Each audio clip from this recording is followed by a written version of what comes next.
Assalamualaikum warahmatullahi wabarakatuh. Salam guru penggerak. Perkenalkan, nama saya Salma, calon guru penggerak Angkatan 11 Kalimantan Utara dari SD Negeri 020 Tarakan. Pada video aksi nyata ini, saya akan melakukan diseminasi modul 1.4 budaya positif.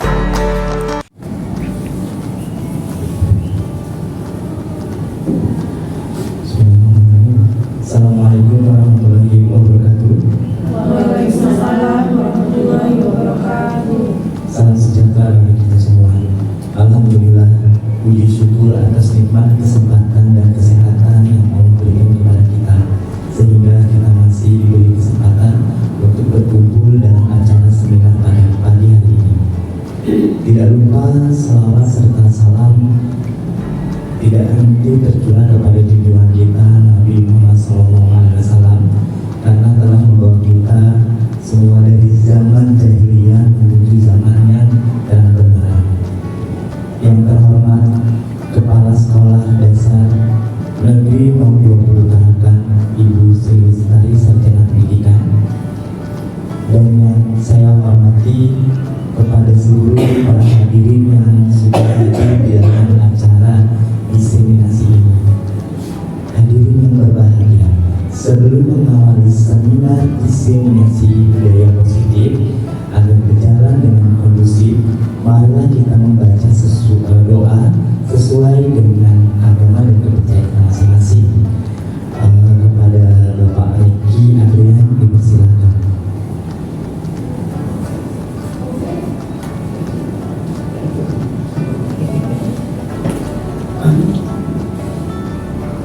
Bismillahirrahmanirrahim. Assalamualaikum warahmatullahi wabarakatuh. Bapak Ibu, sebelum kita melakukan kegiatan pada hari ini, marilah kita berdoa bersama-sama. Semoga kegiatan pada hari ini berjalan dengan lancar dan dimudahkan segala urusan kita.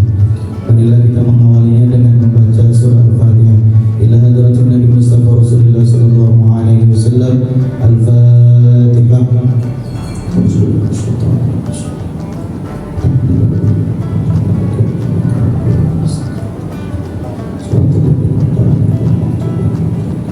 Amin amin. A'udzubillahi minasyaitonir rajim. Bismillahirrahmanirrahim. Alhamdulillahirabbil alamin. Hamdan syakirin hamdan na'imin hamdan yu'affi wa yukafi mazida. Ya rabbana lakal hamdu kama yanbaghi li jalali wajhikal karim wa 'azimi sultanik. Allahumma shalli ala sayyidina Muhammadin wa ala ali sayyidina Muhammad. Allahumma inna nas'aluka salamatan fid din wa 'afiyatan fil jasad wa ziyadatan fil 'ilm wa barakatan fil rizq wa tawbatan qabla al-maut wa rahmatan inda al-maut wa maghfiratan ba'da al-maut. Allahumma hawwin 'alaina fi sakaratil maut wa najatan minan nar wa min hisab. Rabbana atina fid dunya hasanah wa fil akhirati hasanah wa qina adzabannar. Wa sallallahu ala sayyidina Muhammadin nabiyil ummi wa ala alihi wa sahbihi wa sallam. Walhamdulillahi rabbil alamin. Assalamualaikum warahmatullahi wabarakatuh.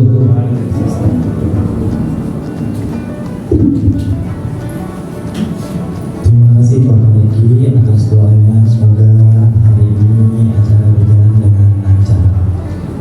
Hadirin yang saya hormati, selaku acara saya akan menyampaikan rangkaian acara diseminasi pada hari ini.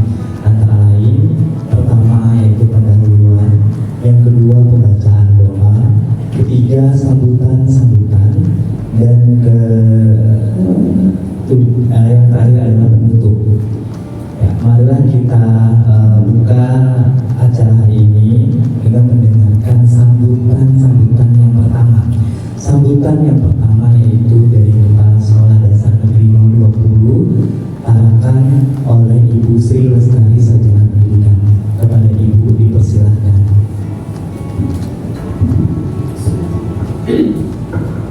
Assalamualaikum warahmatullahi wabarakatuh. Waalaikumsalam warahmatullahi wabarakatuh. Selamat pagi dan salam sejahtera untuk kita semua. Bapak Ibu hebat, Bapak Ibu hebat, beserta staf yang saya hormati dan saya banggakan. Alhamdulillah kita panjatkan kepada Allah Subhanahu wa Ta'ala yang Maha Esa pada kesempatan pagi hari ini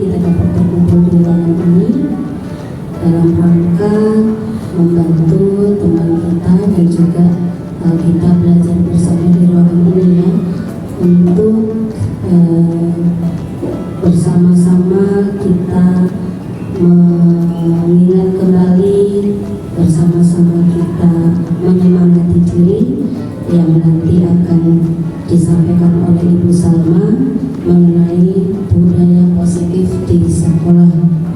Bapak Ibu yang saya hormati, seperti kita ketahui bersama, pada kesempatan pagi hari ini saya sampaikan bahwa budaya positif ini harus kita contohkan, tidak hanya saja diajarkan ya secara teori, tetapi harus dicontohkan. Nah, Bapak Ibu guru di sini mempunyai peranan yang sangat penting untuk membimbing murid-murid kita menjadi pribadi yang cerdas, baik intelektual maupun spiritual, sosial ya, seperti itu.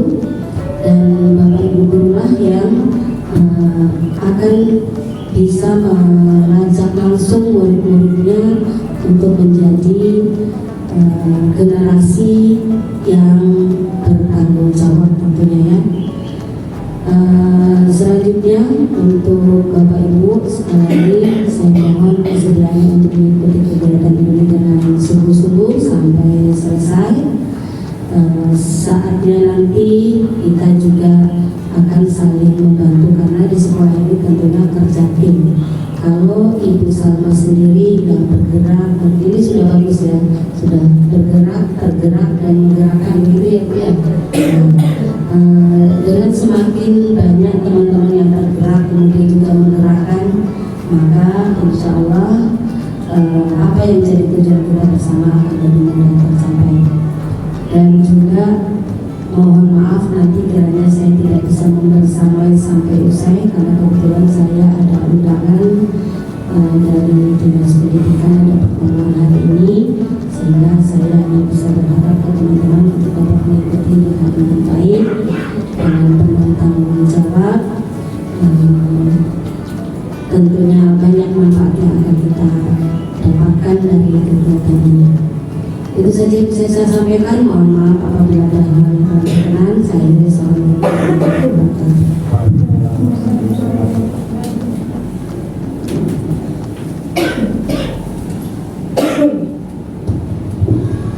Ya, terima kasih kepada Ibu sekolah yang telah memberikan sambutannya. Kita memasuki acara selanjutnya, yaitu pemaparan seminar atau diseminasi modul budaya positif. Kita langsung aja ke sesi ini. Kita atur nanti tempatnya baik-baik, tapi sebelumnya nanti ada kuis-kuis yang akan diberikan kepada narasumber. Oke, saya akhiri acara hari ini. Wabillahi taufiq wal hidayah. Assalamualaikum warahmatullahi wabarakatuh. Acara akan saya pindahkan ke seminar dengan pembawa acara oleh moderator. Terima kasih.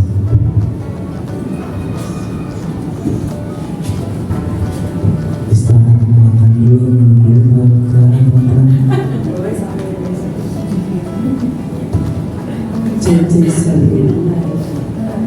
Assalamualaikum warahmatullahi wabarakatuh.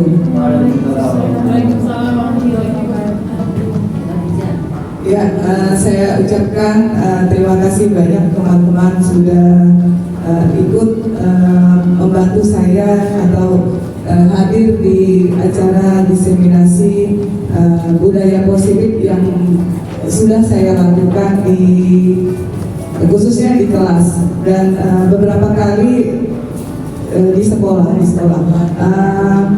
Oke teman-teman, sebelum kita ini kayaknya terlalu tegang saya lihat, kita ice breaking dulu ya, sambil boleh mungkin boleh santai aja, jangan terlalu tegang. Kita boleh masuk ke linknya, saya sudah bagikan di grup kita. Silahkan mohon bantuannya, kita kuis dulu, anggap aja di pretest. Saya mau tahu sejauh mana tingkat pemahaman kita tentang budaya positif. Sebenarnya budaya positif ini teman-teman sering kita lakukan, cuma kita tidak sadar aja, oh ini ternyata namanya budaya positif. Ya, sesuatu yang positif yang pernah kita lakukan, sebenarnya kita selalu lakukan, cuma kita belum sadar aja, oh ini namanya budaya positif, itu maksud saya.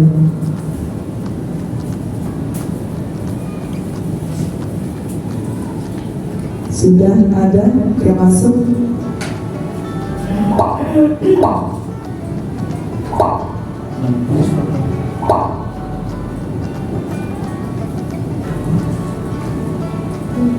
Kita tunggu lagi. Saya coba lihat.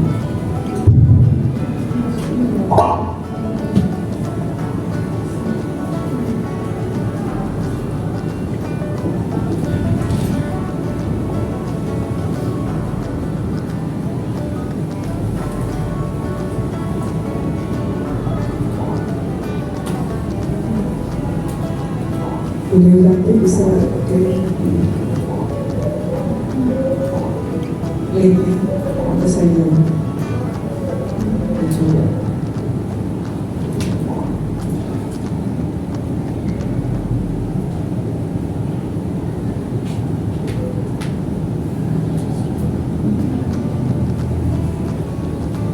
Saya bisa 1, 2, 3, 4, 5, 6. Masih ada?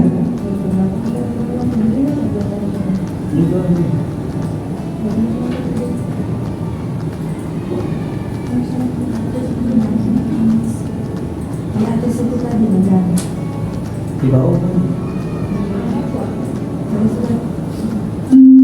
Kita mulai aja. Bismillahirrahmanirrahim.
Sip.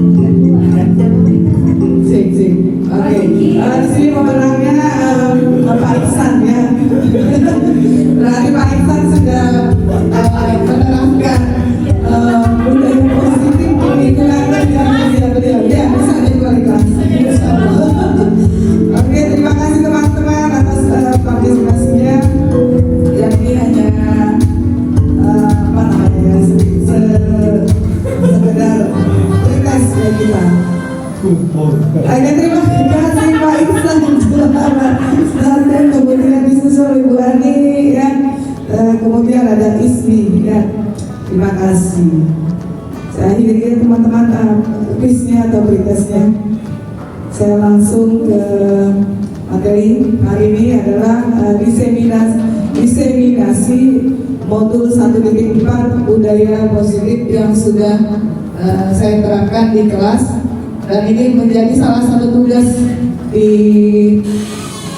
CGP Angkatan 11 yang pendidikan yang sedang saya laksanakan sekarang ini.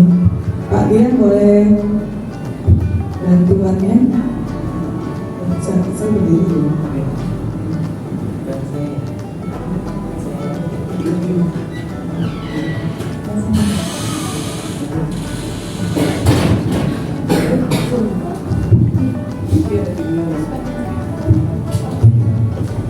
Ya, teman-teman, itu tadi ada skripsi sebelum mulai acara pada hari ini ya. Kita sudah memasuki acara inti, yaitu seminar atau diseminasi budaya positif. Ya, teman-teman, assalamualaikum warahmatullahi wabarakatuh. Selamat pagi teman-teman peserta seminar pagi hari ini yang berbahagia. Pertama-tama marilah kita panjatkan puji syukur kita panjatkan kepada Allah Subhanahu wa Ta'ala karena telah memberikan rahmat, kesehatan dan keselamatan sehingga kita dapat berkumpul di ruangan ini. Adapun topik yang akan kita bahas dalam seminar pagi hari ini adalah diseminasi budaya positif. Perkenalkan, nama saya Dian Wisnu yang akan bertugas sebagai moderator pada seminar hari ini. Di depan kita sudah ada seorang narasumber kita yang hadir ya, yaitu Ibu Salma, Sarjana Pendidikan ya. Beliau adalah CPP atau calon penggerak guru penggerak angkatan 11. Sebelum pembukaan tadi kita sudah baca soal doa. Sekarang marilah kita mengucapkan basmalah bersama. Selanjutnya adalah penyampaian dan penyajian materi. Saya persilakan untuk Ibu Haji Salma memaparkan materinya. Waktu dan tempat dipersilahkan. Terima kasih Bapak Nurdiansyah, Bapak Dian Wisnu atas kesempatan yang diberikan kepada saya. Ya, terlihat teman-teman jelas ya. Saya ucapkan terima kasih lagi, atau saya buka dulu. Assalamualaikum warahmatullahi wabarakatuh. Waalaikumsalam warahmatullahi wabarakatuh. Ya, berdasarkan tadi ada previous tadi, berarti pemahaman kita tentang budaya positif itu sudah ada ya, berarti sudah lumayan. Oke, saya mulai saja hari ini. Ada diseminasi budaya positif, boleh Pak Dian ke slide berikutnya. Oke, di sini ada pengantar. Jadi yang membawa saya di sini adalah berdasarkan konsep pendidikan menurut KHD. Biasanya kami menyebutnya KHD Gereja Dewantara, melibatkan pengakuan akan pentingnya budaya dan lingkungan positif di sekolah yang melibatkan murid sebagai fokus utama. Dalam konsep KHD, pendidikan bukan hanya tentang transfer pengetahuan, tetapi juga mencakup pembentukan karakter dan pengembangan potensi sikap murid. Oleh karena itu, menciptakan budaya dan lingkungan yang mendukung, kemudian inklusif dan memberdayakan di sekolah menjadi kunci untuk mewujudkan visi pendidikan yang diinginkan. Oke, di sini ada konsep inti budaya positif itu ada 7 teman-teman. Yang pertama itu adalah perubahan paradigma belajar, kemudian ada disiplin positif, kemudian yang ketiga motivasi perilaku manusia, kemudian kebutuhan dasar, yang kelima ada posisi kontrol, kemudian di situ ada keyakinan kelas. Nanti setelah keyakinan kelas akan diturunkan ke segitiga restitusi. Oke, lanjut Pak Dian. Oke, di sini yang pertama adalah pembelajaran dengan paradigma baru. Pembelajaran dengan paradigma baru ini merupakan pembelajaran yang dirancang berdasarkan prinsip pembelajaran berdiferensiasi, sehingga para peserta didik belajar sesuai kebutuhannya berdasarkan tahap perkembangan sesuai teori psikologi modern untuk mewujudkan profil pelajar Pancasila. Di sini ada miskonsepsi tentang teori kontrol. Ada 4 di sini. Ilusi guru itu mengontrol murid, kemudian ada ilusi bahwa kritik dan membuat rasa bersalah itu mampu menguatkan karakter, kemudian ilusi bahwa orang dewasa itu berhak memaksa, kemudian yang keempat di situ adalah ilusi bahwa semua penguatan positif efektifnya dan bermanfaat. Oke, kemudian bagaimana seorang bisa berubah dari paradigma stimulus respon kepada pendekatan teori kontrol? Di sini ada Stephen R. Covey mengatakan bahwa bila kita ingin membuat kemajuan perlahan sedikit-sedikit, ubahlah sikap atau perilaku kita dulu. Namun, bila kita ingin memperbaiki cara-cara utama kita, maka kita perlu mengubah kerangka acuan kita. Ubahlah bagaimana Anda melihat dunia, bagaimana Anda berpikir tentang manusia. Ubahlah paradigma Anda, skema pemahaman dan penjelasan aspek-aspek tertentu tentang realitas. Di sini ada stimulus responnya, bagaimana kita berubah dari paradigmanya. Di situ ada misalnya realitas kebutuhan kita sama, kemudian nanti kontrolnya itu sebenarnya kita berbeda. Kayak kita guru di kelas aja, setiap anak itu unik, anak itu berbeda, jadi jangan kita samakan ya. Kemudian yang kedua di situ semua orang itu melihat hal yang sama, tapi di teori kontrol nanti yang kita ini adalah setiap orang memiliki gambaran yang berbeda. Boleh nanti boleh dijelaskan. Oke, di sini ada budaya positif. Disiplin itu mengacu pada disiplin diri yang memiliki tanggung jawab terhadap apa yang dilakukannya berdasarkan nilai-nilai yang diyakini. Disiplin positif merupakan salah satu cara penerapan disiplin yang bertujuan untuk menumbuhkan kesadaran serta memberdayakan peserta didik tanpa imbalan penghargaan atau reward, ancaman atau hukuman. Nah, teman-teman di sini paling sering yang saya lakukan adalah reward. Ya, reward itu ada penghargaan. Saya di kelas itu jarang memberikan hukuman, biasanya reward, dan ternyata salah juga. Ya, nanti ke depannya kita kenapa bisa salah, nanti ke depannya ada penjelasannya. Kemudian di sini sebagai pendidik tujuan kita itu menciptakan peserta didik yang memiliki disiplin sehingga mereka berperilaku mengacu pada nilai-nilai kebajikan universal dan memiliki motivasi prinsip dalam perubahan perilaku ke arah yang lebih baik. Jadi kita hindari yang namanya hukuman. Oke, di sini ada nilai-nilai kebajikan. Nilai-nilai kebajikan di situ ada yang 3 di situ. Yang penting terlepas dari suku bangsa, agama, bahasa maupun latar belakangnya. Ada 3 di situ nilai kebajikan yang nanti dikaitkan kepada keyakinan kelas. Nilai-nilai kebajikan apa aja? Misalnya boleh menyangkutkan profil pelajar Pancasila apa aja: beriman dan bertakwa kepada Tuhan Yang Maha Esa, berakhlak mulia, berkebinekaan global, gotong royong, mandiri, kreatif, dan bernalar kritis. Kemudian di situ ada pride values program, ada toleransi, rasa hormat, integritas, mandiri, dan seterusnya. Kemudian yang tidak kalah pentingnya kita menyisipkan yang namanya keterampilan hidup atau life skill. Misalnya dapat dipercaya, lurus hati, pendengar yang aktif, tidak merendahkan orang lain, dan memberikan yang terbaik dari diri. Ya. Nah, di sini kita kepada siswa itu yang kita perhatikan adalah kebutuhan dasarnya, kebutuhan dasar manusia. Apa sih kebutuhan dasar manusia itu? Yaitu segala sesuatu yang kita lakukan untuk mendapatkan apa yang kita inginkan. Seluruh tindakan yang kita lakukan memiliki tujuan tertentu, dan semua usaha terbaik yang kita lakukan adalah dalam rangka agar kebutuhan dasar kita terpenuhi dengan baik. Oleh kalian, ada 5 dasar kebutuhan manusia. Yang pertama sekali kita lakukan adalah melihat bertahan hidupnya atau survivalnya. Kemudian yang kedua, jangan kita abaikan kasih sayang dan rasa diterima atau love and belonging. Kemudian ada juga anak itu yang menginginkan kebebasan, tapi jangan di luar juga ya. Kalau kita beri kebebasan jangan seluas-luasnya juga, ada juga batasan. Kemudian ada anak itu yang dia sukanya selain freedom tadi ada juga kesenangan atau fun.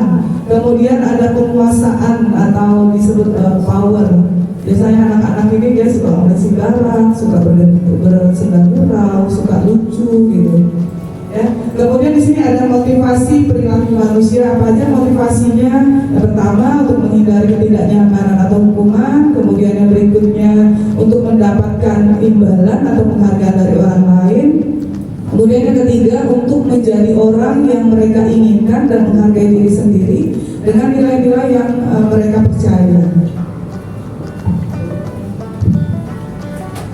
Oke, hukuman.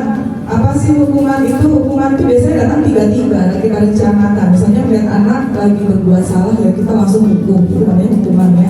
Kemudian murid tidak tahu apa yang terjadi atau yang tidak dilibatkan. Sifatnya satu arah, hukuman itu kita aja yang buat. Jadi anak-anak itu mau disuka atau tidak ya satu arah aja ke kita. Kemudian biasanya berupa fisik atau psikis hukuman.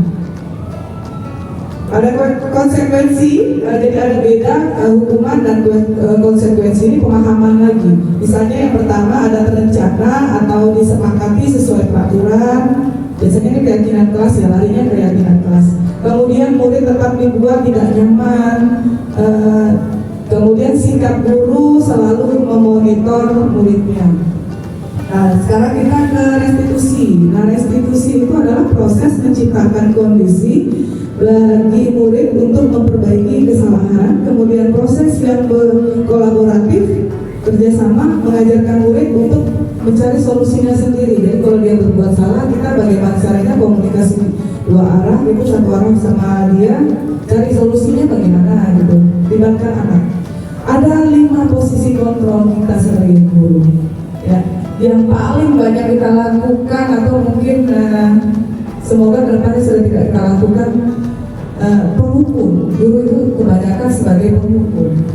Ada juga yang sukanya ngelus dada gitu, dia membuat anaknya itu merasa bersalah. Kemudian ada juga guru mungkin yang tidak terlalu senior, biasanya masih ya guru dengan pengalaman 5 tahun ke bawah, biasanya dia sama anak itu dianggap teman. Kemudian yang paling utama itu kita beralih ke manajer. Seperti apa manajer nanti saya akan menjelaskan. Kemudian ada juga yang memantau saja. Ya, jadi di sini ada 5 posisi kontrol kita. Sudah menemukan kira-kira Bapak Ibu ada di mana posisinya? Bisa pegang masing-masing ya? Ya, pegang masing-masing karena nanti ada lagi kita main lagi ice breaking. Ya. Kemudian di sini ada contohnya, contoh penerapan 5 posisi kontrol guru. Di sini ada kasus. Kasusnya ini siswa tidak memakai atribut lengkap saat upacara. Ini yang sering kita temukan ya setiap hari Senin. Nah kalau dia penghukum, dia hormat bendera selama berjam-jam. Kira-kira ada untungnya ada bagi guru dan murid? Tidak ada ya. Berarti bukan paham ya. Kemudian yang kedua, yang posisi tadi, yang posisi kontrol guru itu membuat merasa bersalah. Berapa kali mengucapkan kamu selalu mengecewakan ibu atau kamu selalu mengecewakan bapak dan ibu guru gitu. Nah itu dia kalau membuat siswa itu merasa bersalah. Kemudian ada lagi yang teman. Kalau teman seperti ini, ayo dong ikuti aturan sekolah. Tolong bantu bapak ibu sekali ini. ya sudah tidak apa-apa, boleh juga ya sudah tidak apa-apa, lain kali jangan sampai berbuat seperti itu lagi ya. Tapi kayaknya kalau sekarang ini, kalau anak dibikin gini kayaknya ini ya, kalau di SD ya, pengalaman saya di SMP, SMA bisa, mungkin di teman ya. Ya kalau alhamdulillah saya dikasih apa ya, pernah ditempatkan di SMP gitu, SMA. Kalau kita ke penghukum enggak bisa. Jadi biasanya ke teman. Posisi di sini ada contoh penerapan 5 posisi kontrol guru. Ada kasus, ada semua kasus yang sering kita temukan di setiap hari Senin. Ada di sini siswa tidak memakai atribut lengkap saat upacara bendera. Nah kalau kita sebagai penghukum, biasanya guru tuh hormat pada bendera selama berjam-jam. Kira-kira ada keuntungan antara guru dan murid? Yang ada murid bengkel dendam. Ya. Makanya kita hindari penghukum itu agar tidak ada dendam di hati anak kepada guru. Kemudian membuat merasa bersalah. Berapa kali mengucapkan kamu selalu mengecewakan ibu dan bapak guru, seolah-olah anak itu kayaknya salah terus ya. Kemudian ada posisi teman. Ayo dong ikuti aturan sekolah, tolong bantu bapak ibu sekali ini. Ya sudah tidak apa-apa, lain kali kamu jangan berbuat seperti ini lagi ya. Misalnya begitu kalau sebagai teman. Tapi kalau di SD kayaknya kurang ya. Biasanya teman ini kita lihat usia anak. Posisi kontrol ini kita lihat juga usia anak. Kemudian ada pemantau dan manajer. Kalau pemantau, kamu sudah melanggar peraturan sekolah, kamu tahu konsekuensinya. Setelah upacara kamu beri atribut di koperasi dan jangan berulangi. Kemudian ada posisi kontrol guru sebagai manajer.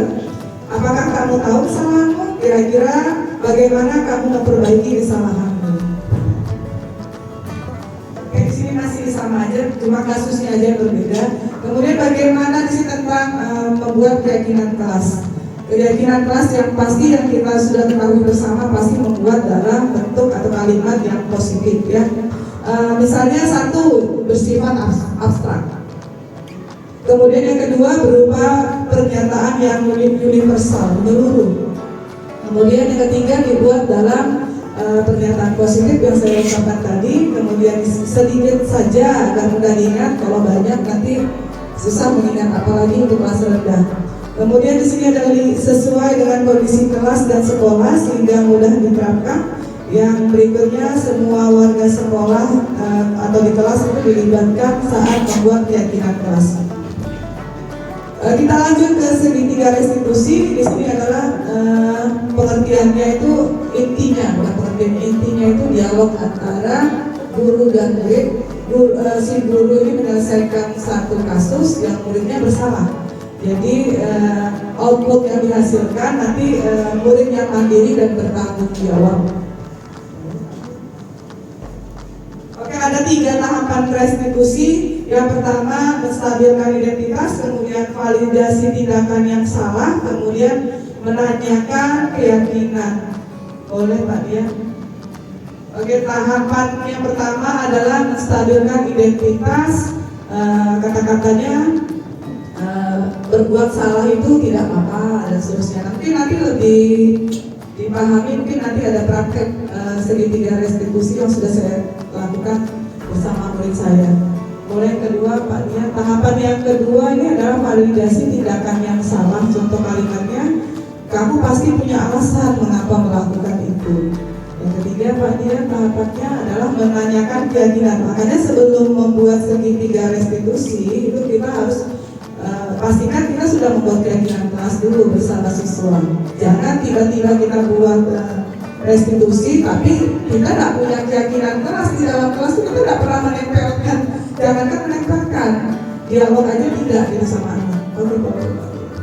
Oke, di sini sudah kita sampaikan penutup. Dalam penerapan program disiplin positif, hendaknya guru memiliki standar kepribadian, profesional, dan sosial yang baik, di mana guru mampu merefleksi dirinya dalam posisi kontrol saat ini. Bagaimana perjalanan dirinya sebagai emong atau manajer yang menuntut murid-muridnya menjadi insan yang mandiri, merdeka, dan bertanggung jawab menurut standar nasional pendidikan. Oke, sekian, salam sehat dan bahagia bagi kita semua. Terima kasih. Ya, baik, itu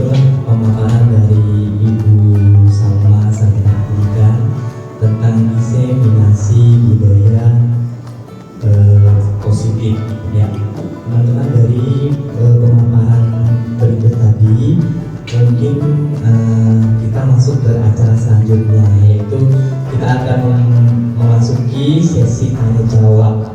Ya, ada sesi tanya jawab ya? Boleh. Mungkin ada sedikit, mungkin saya kecepatan menyampaikan atau ada pertanyaan. Silakan. Di sini sesi tanya jawabnya terdiri dari 2 atau 3 atau mungkin lebih juga nggak apa-apa ya. Setelah penanya selesai, saya akan melemparkan kepada narasumber untuk menjawab. Ya, misalnya, Bu, hari ini bagaimana cerita hari ini? Ya, jadi bagaimana jawabannya setelah satu orang bertanya, maka dijawab oleh narasumber. Bisa kita mulai, mungkin ada yang bertanya dari orang yang ada di sini, ada 50 orang di sini, silakan bertanya. Ya. Ibu Dewi Rati. Oh, Ibu kalau misalnya merasa kedinginan geser aja Ibu. Iya.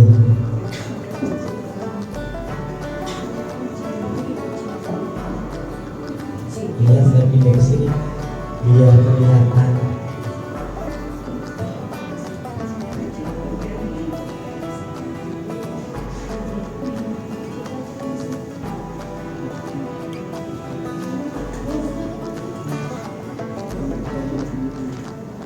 Boleh Pak Dian kasih pertanyaannya Pak Dian, anunya Pak Dian, mic-nya Pak Dian.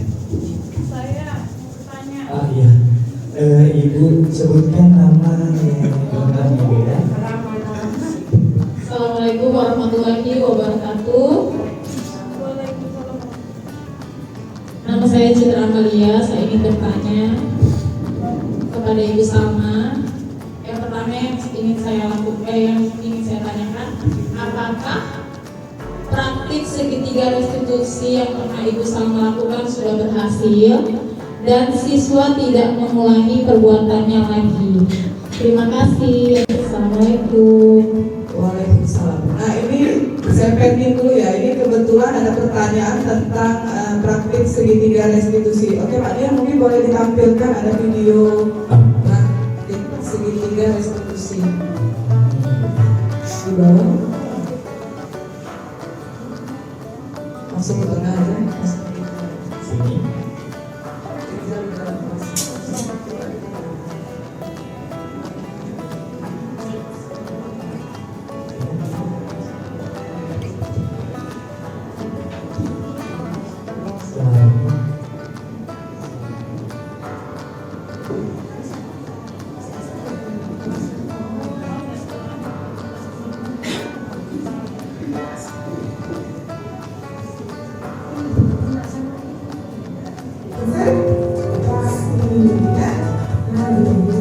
Ibu Rijal, ayo kami ada segitiga restitusi yang bisa lakukan. Rijal, boleh ada di sini kita belajar memahami. Ayo buka bukunya ya, tak boleh tidur ya.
kasus yang pertama. Sini ada kasus yang kedua. Ada Kalila. Ini anaknya suka terlambat.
Oke, menjawab pertanyaan Ibu Citra tadi, bagaimana praktik segitiga restitusi yang pernah saya lakukan.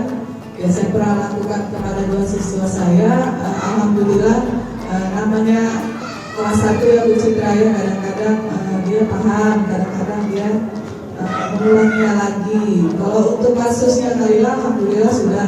Kalau yang satunya itu yang laki-laki itu, karena namanya sifatnya kita menasehati terus berulang-ulang, insya Allah nanti akan sampai pada titiknya. Jadi jangan pernah bosan menasehati itu ya Bu Citra. Mungkin ada pertanyaan berikutnya, satu lagi lah, satu. Siapa lagi? Ya, untuk pemahaman Ya, kita mungkin ada bersama. pertanyaan selanjutnya dari ibu yang cantik ini. Kalau istri saya lebih cantik di rumah. Assalamualaikum warahmatullahi wabarakatuh. Waalaikumsalam warahmatullahi wabarakatuh. Saya ingin bertanya Bu, saya perkenalkan nama saya Nurhaliza. Pertanyaan saya, apakah tahapan segitiga boleh dipraktikkan secara acak atau tidak? Terima kasih Bu. Langsung saja Pak ya, Bapak moderator. Ya, langsung kita suruh ibu minta ibu yang memaparkan tadi menjawab pertanyaannya. Silakan. Ya, terima kasih Bapak.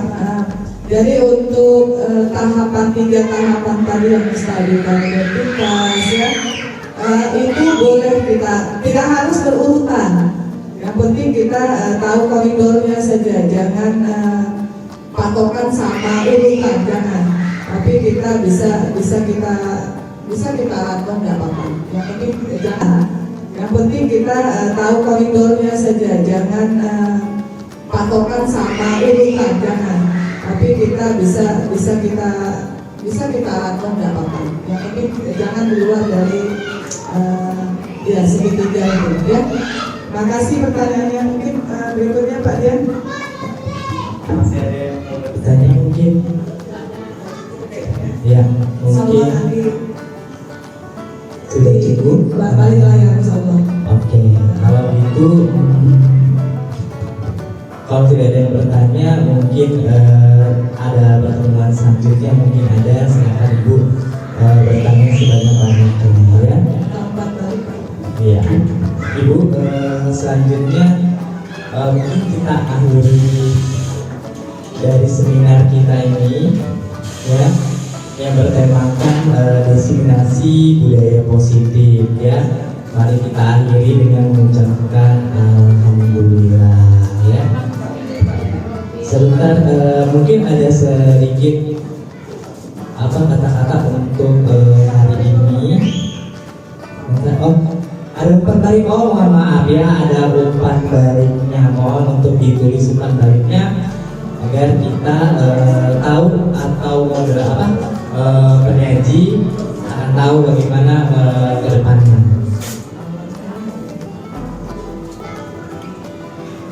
Iya. Boleh teman-teman kasih masukan saya apa yang perlu saya Pakai bu. bahan saya Bu dipakai kayaknya bu. Silakan Bapak Ibu, saya butuh umpan balik dari rekan-rekan untuk perbaikan saya ke depan. Namanya manusia tidak luput dari segala salah ya. Ada yang perlu saya perbaiki, soal masukan dari teman-teman akan saya jadikan patokannya. Oke Pak Dian, nanti sambil ini.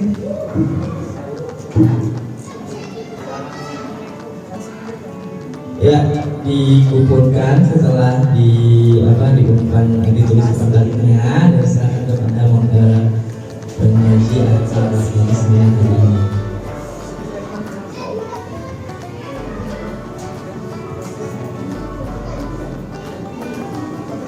Sebelum saya tutup acara hari ini, saya akan memberikan satu kata-kata ya, seperti ini dulu. Penting membuat keyakinan kelas sehingga siswa dapat memposisikan diri dan permasalahan yang terjadi pada siswa bisa diselesaikan melalui segitiga institusi. Ada 5 posisi kontrol guru. Yang pertama, menghukum, teman, membuat merasa bersalah, manajer, dan pemantau. Di mana posisi yang paling tepat bagi guru adalah sebagai manajer, ya. Dan yang tidak kalah penting adalah guru untuk memenuhi kebutuhan 5 dasar murid, yaitu bertahan hidup, kasih sayang, dan rasa diterima, kebebasan, kesenangan, penguasaan, penguasaan, dan lain-lain. Sekian kegiatan diseminasi hari ini, semoga membawa manfaat bagi guru untuk mengaplikasikan dalam pengajaran. Terima kasih. Akhir saya kalam, kita ucapkan alhamdulillah bersama-sama. Alhamdulillah. Assalamualaikum. Terima kasih semuanya.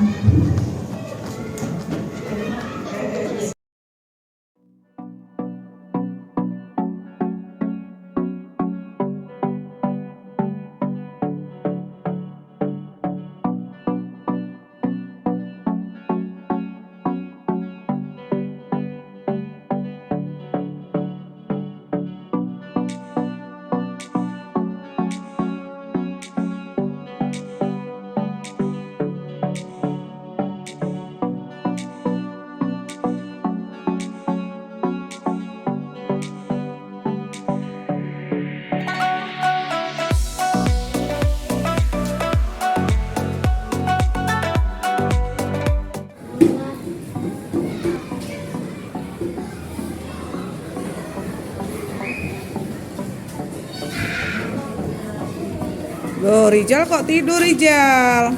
Ayo buka bukunya, Rijal. Ayo, buka bukunya yuk. Rijal. Rijal, buka bukunya yuk, kita belajar yuk. Ayo, buka bukunya ya, nggak boleh tidur ya.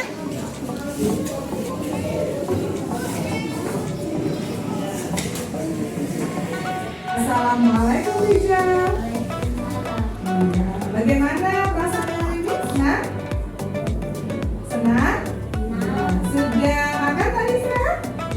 Sudah. Nah, kira-kira Rijal tahu nggak kenapa Ibu Salma panggil ke sini? Oh ya? Iya. Tadi Rijal ngapain di kelas? Tidur. Kira-kira perbuatan tidur itu ketika belajar benar atau salah?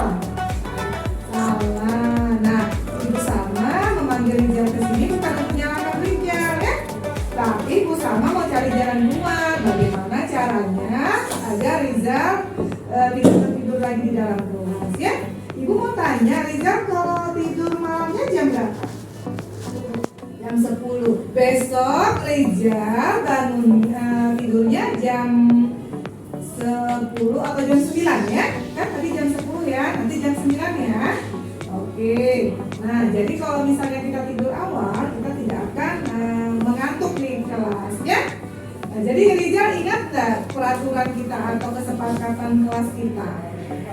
Oh ya, tertib di dalam kelas. Tertib itu artinya apa Ibu Salma? Tertib itu artinya ketika belajar harus konsentrasi ya. Nah, jadi mulai besok Rizal tidurnya lebih awal ya, supaya di dalam kelas tidak ngantuk atau tertidur ya. Oke, sampai ketemu besok.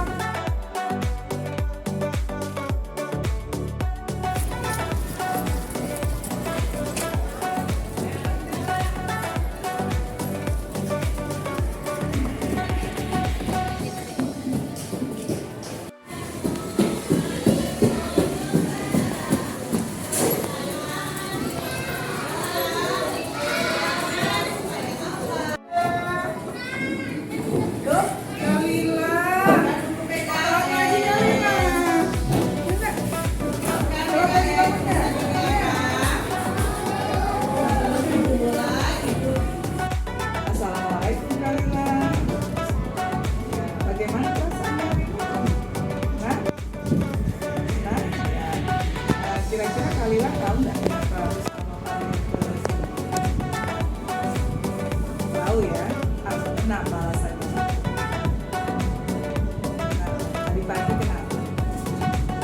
Nah, menurut Kalila datang terlambat itu perbuatan yang baik atau tidak? Tidak, iya, tidak ya. Nah, semua orang itu pasti pernah berbuat kesalahan. Ibu Salma juga dulu pernah berbuat kesalahan. Tapi bagaimana cara kita memperbaiki kesalahan tersebut? Ini matikan ya. Nah, jadi ibu panggil Kalila ke sini bukan mengingatkan Kalila, tapi kita cari jalan keluar ya Nak ya. Bagaimana caranya supaya Kalila tidak terlambat lagi ya. Kalila ingat tidak keyakinan kelas kita? Ingat apa keyakinan kelas kita? Datang tepat waktu, nah berarti tidak boleh terlambat. Jadi diusahakan bangunnya pagi ya. Jadi kalau misalnya Kalila tidurnya lebih awal, nanti bangunnya juga cepat ya, atau lebih awal lagi. Oke Nak ya, jangan diulang lagi ya. Oke, pas dulu. Assalamualaikum Kalila.